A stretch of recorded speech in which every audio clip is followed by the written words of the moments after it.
Stop seeking psychological comfort. Most people chase comfort in every interaction. Silence makes them squirm.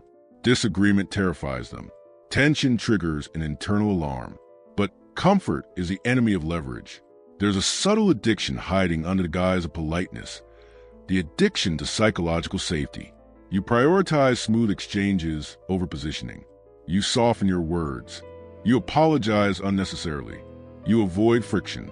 That instinct feels mature, but it's actually training others how to push you.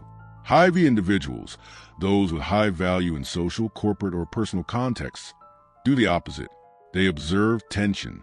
They hold still. They let discomfort serve as a signal. Friction isn't a threat, it's a map.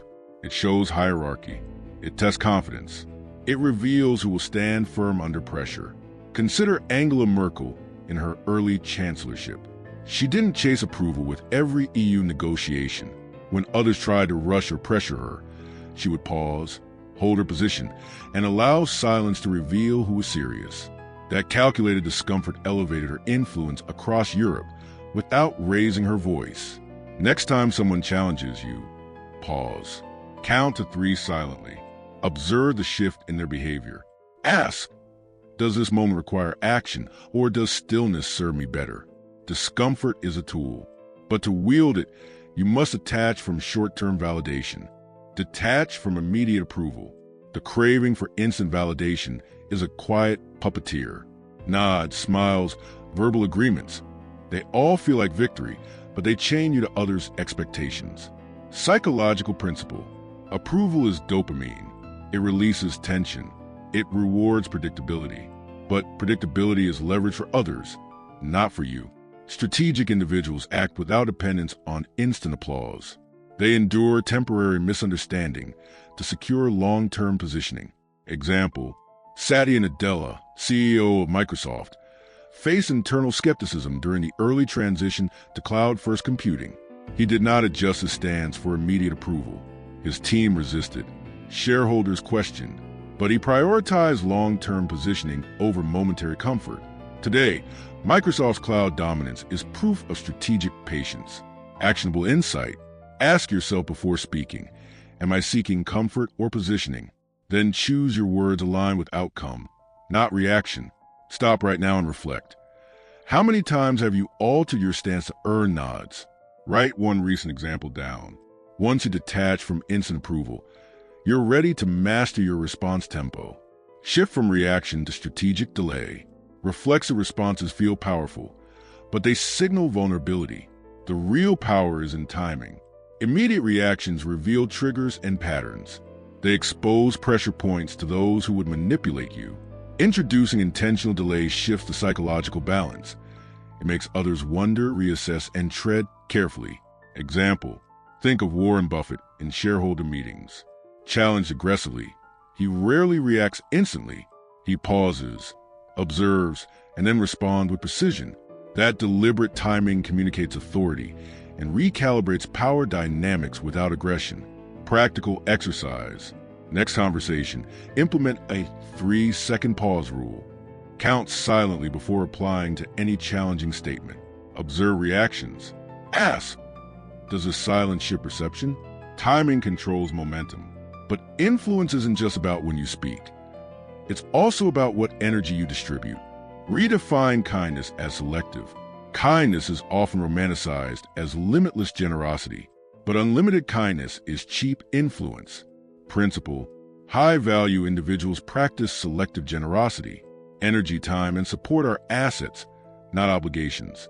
Strategic kindness is conditional and intentional. Example: consider Oprah Winfrey's mentorship network. She invests in individuals aligned with her standards of discipline and vision. Those outside that alignment receive guidance sparingly. Her selective investment amplifies respect and influence. Exercise. Audit your energy. Who consistently receives your time without earning it? Start to recalibrate. Intentionally prioritize support where it has strategic effect. Once kindness becomes a tool rather than a default, you can withhold closure to deepen leverage. Withhold closure. The human mind craves resolution. Most people over-explain to satisfy it, but over-closure dilutes presence and influence. Teaching. Mystery creates leverage. When you resist explaining every nuance, others engage in mental rehearsal, pondering your words and recalibrating their perception. Silence becomes your invisible weight. Example: Steve Jobs rarely explained design decisions in full to employees immediately. He allowed tension to simmer, prompting others to anticipate and align with standards over time. Exercise. Choose one interaction today where you would normally clarify excessively. Practice concise statements, then stop. Note the shift in perception. Mystery amplifies influence. Awareness of interactions completes the leverage equation. Evaluate every interaction as a power exchange. Conversations are never neutral. Every exchange subtly shapes hierarchy. Who speaks first? Who adapts more? Who interrupts? These microbehaviors signal leverage. Strategic individuals track effort and energy investment, consciously adjusting to balance exchanges. Example: in elite law firms, partners assess associate participation carefully. Overly eager associates often lose influence despite competence because they overinvest in conversation and approval. Exercise. Next meeting, track who adapts, who interrupts, and who holds composure. Adjust your energy accordingly. Finally, all of these shifts converge in your most potent tool, intentional reputation design. Design your reputation intentionally. Look, if you don't define how you're perceived, the world will. Principle: reputation compounds. Every interaction, every boundary enforced, every calm reaction contributes to an invisible narrative that others internalize. Strategic reputation is engineered influence, not vanity. Example: Ruth Bader Ginsburg maintained a reputation for unwavering calm, precision, and discipline. Every public statement, courtroom behavior, and interaction reinforce a perception of measured authority. Exercise.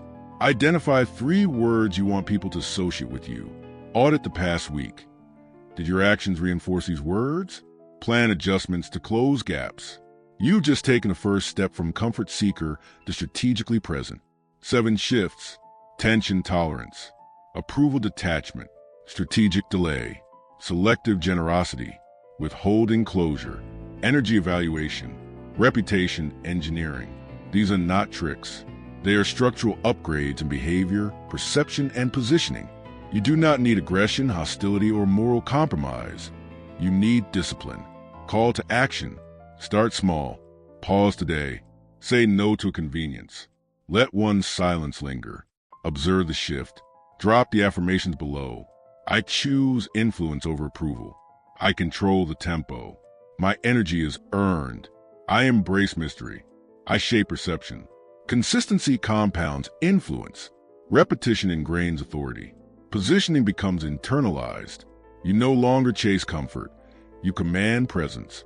When the world adapts to your positioning, respect isn't asked for. It is inevitable. Remember, power responds perception, access, and timing. Discipline in these 3 areas builds leverage without aggression.